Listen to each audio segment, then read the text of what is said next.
Halo teman-teman, kita masuk ke dalam kelas terakhir kita, di dalam kelas filsafat untuk masa yang ke-22. Dialektika, hukum atau tesis? Ya, teman-teman, di sini kita akan mengakhiri kelas filsafat untuk masa dengan pertanyaan yang menarik. Ya. Jadi, dialektika itu sebuah hukum atau tesis? Karena kita tahu filsafat Marxisme itu filsafat materialisme dialektis. Jadi, dialektika punya tempat yang penting sekali dalam tradisi filsafat Marxis. Nah, Althusser mulai pembahasan tentang topik ini dengan menjelaskan soal pembedaan teori dengan metode. Ya, jadi menurut dia itu sebuah pembedaan idealis ya antara teori sains dengan metode ya. Itu tidak berpijak pada kenyataan karena ya, seolah-olah kita impose gitu ya, memaksakan satu metode pada kenyataan yang dihadapi. Tapi ini sebetulnya ditarik dari praktik ilmiah dari sains, khususnya ilmu alam ya. Dan ini mempengaruhi perkembangan filsafat yang memanfaatkan perkembangan ilmu pengetahuan sains modern itu untuk membangun suatu selubung palsu kesadaran lagi dengan idealisme, yaitu lewat pembedaan antara teori dengan metode. Nah, di sini kita melihat juga misalnya filsuf-filsuf modern ya, seperti Descartes dan Hegel itu memuja superioritas metode. Kita tahu Hegel dengan dialektika, Descartes dengan keraguan-raguannya itu. Nah, Althusser menyayangkan di sini bahwa Marx dan Engels itu juga mengikuti. Seperti misalnya kita temukan klaim, ini khususnya Engels ya, yang melihat bahwa filsafat Hegel itu reaksioner dalam konten, namun revolusioner dalam metode. Ya, di sini metodenya tentu saja adalah dialektika. Di Hegel itu nggak revolusioner, dia konservatif, tapi metode dialektikanya itu revolusioner, dan itu yang harus kita ambil. Jadi ada kebiasaan untuk memuja-muja dialektika sebagai metode. Nah, ini menurut Althusser adalah jejak-jejak idealisme sebetulnya. Jadi di sini dialektika itu dilihat sebagai hukum. Misalnya Engels dalam dialektika alam ya, dia menjelaskan bahwa materialisme sebagai teori dan dialektika sebagai metode.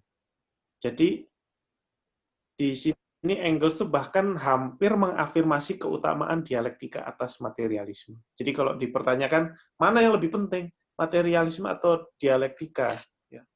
Jadi apa yang primer itu dialektikanya sebagai metode. Nah, dan ini juga diikuti oleh Stalin dengan konsekuensi yang terbilang parah.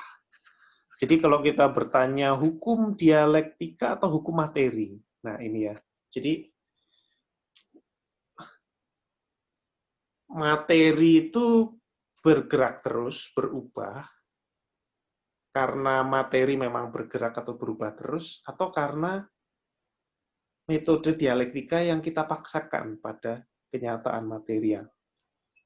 Nah, ketika, menurut Althusser, ketika kita menempatkan dialektika ini sebagai hukum, kita menundukkan diri pada filsafat Bourdieu lagi. Karena keutamaannya bukan pada materialnya, tapi hukum atau metode. Dan di sini ada penundukan pada filsafat Bourdieu atau idealisme lagi.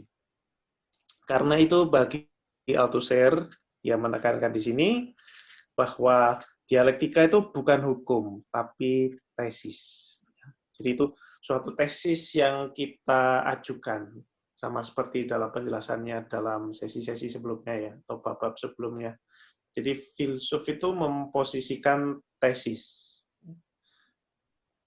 ya dalam pertarungannya di ranah teori. Dan salah satunya adalah tesis dialektika yang mendukung perjuangan kelas pekerja. Karena dengan tesis dialektika, maka ada perspektif yang dibangun bahwa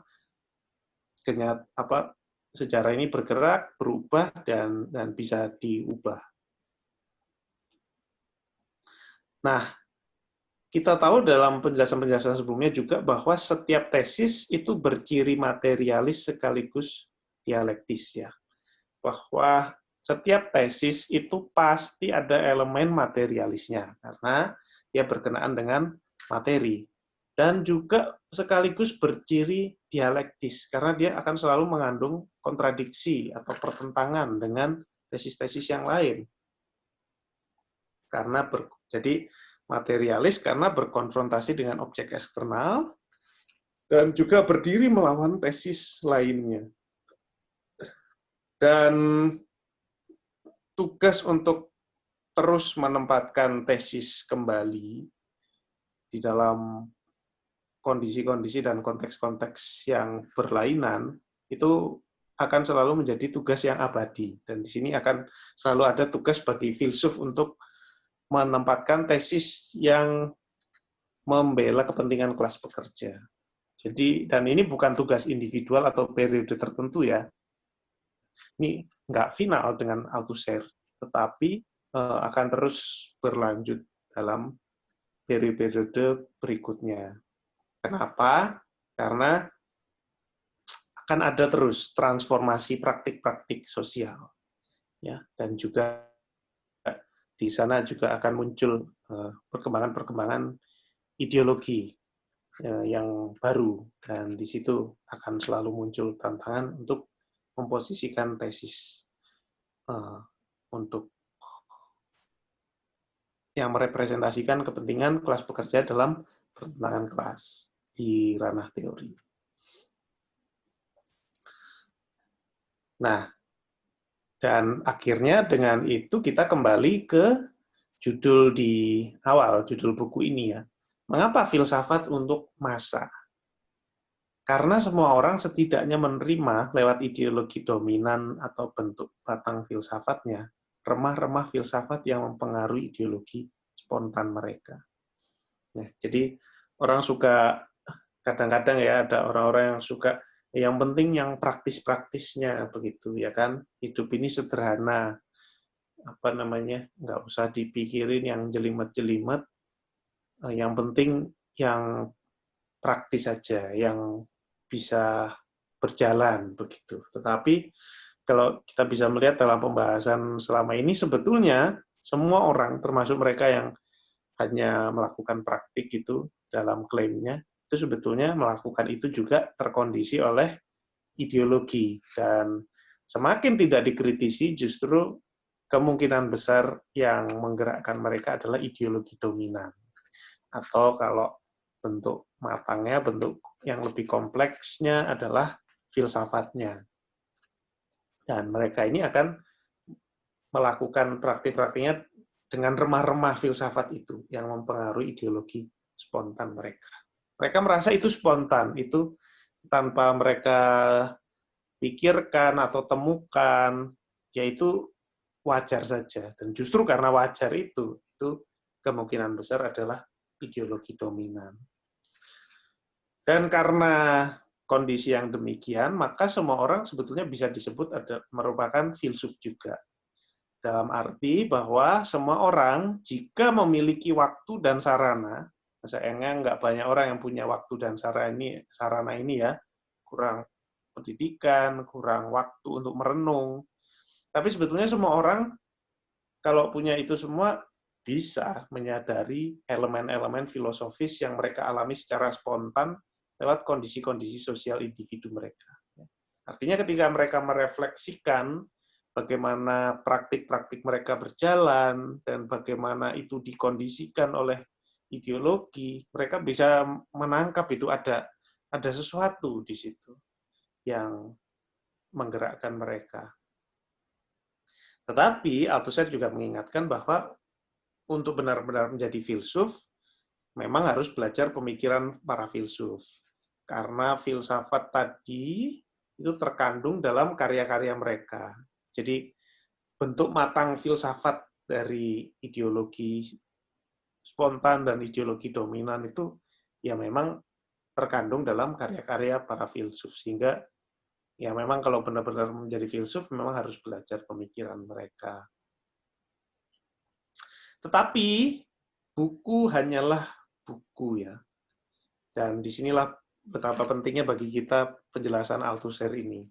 Banyak orang mungkin membaca buku filsafat atau mengoleksi buku-buku filsafat kelihatan untuk memenuhi rak bukunya ya. Kelihatannya, waduh berat-berat, ada Plato, ada Kant.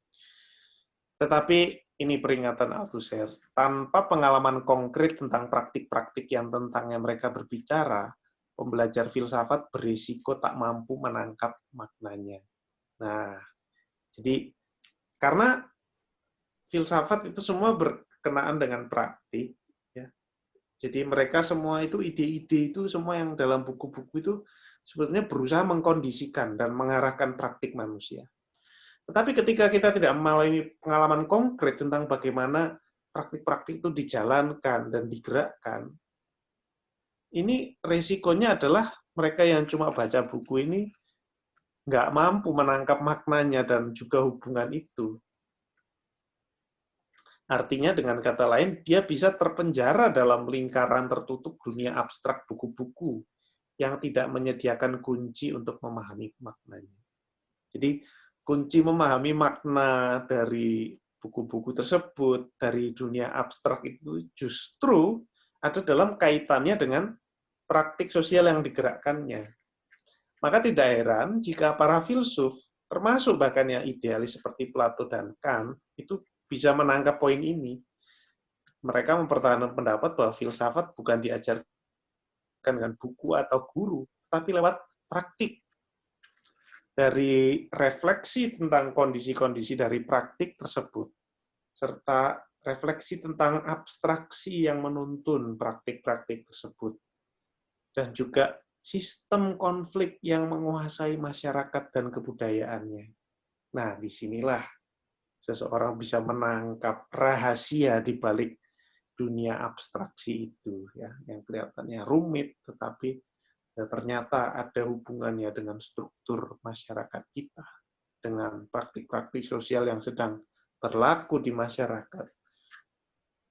Nah, dan disinilah kita bisa melihat bagaimana filsafat itu bisa dipraktikkan oleh semua orang, bisa bermanfaat untuk semua orang, dan bisa menjadi senjata perjuangan kelas pekerja. Kita bisa melihat juga bagaimana menjadi filsuf seperti Lenin, itu dia kuliahnya kan juga hukum. Dia hanya mendapatkan pelatihan dasar tentang filsafat. Tetapi dia menjadi filsuf karena belajar filsafat dalam praktik, lewat beragam praktik, terutama perjuangan kelas.